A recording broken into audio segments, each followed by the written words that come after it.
کسی نے سوال بھیجا ہے، لڑکوں کے لیے جنت میں اللہ نے حوریں بنائی، مگر لڑکیوں کے لیے جنت میں کیا ہوگا؟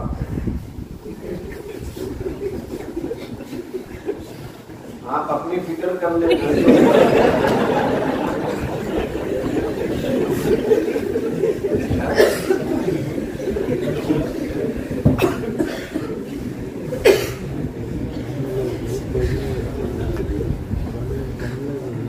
اللہ تبارک و تعالیٰ نے عورتوں کے لیے مرد، مرد کے لیے عورتیں بنائی،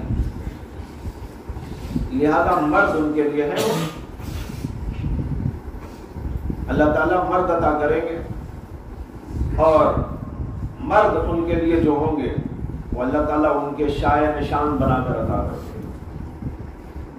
دنیا کے جیسے نہیں ہوں گے، جنت میں جانے والے جنتی ہو جائیں گے، وہاں کی ہر چیز ان کی جنتی ہوگی، چہرے بھی، اندر بھی، باہر بھی، سب جنتیوں والا ہوگا۔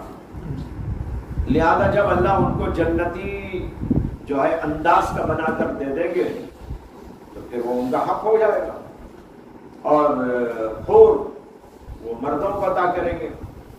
اگرچہ بعض لوگوں کا یہ بھی نظریہ ہے، بعض علماء کا، کہ حور جس کا ذکر قرآن میں آیا ہے وہ یہی دنیا کی عورتیں ہوں گی جن کو حور بنا دیا جائے، یہ بھی ایک نظریہ ہے۔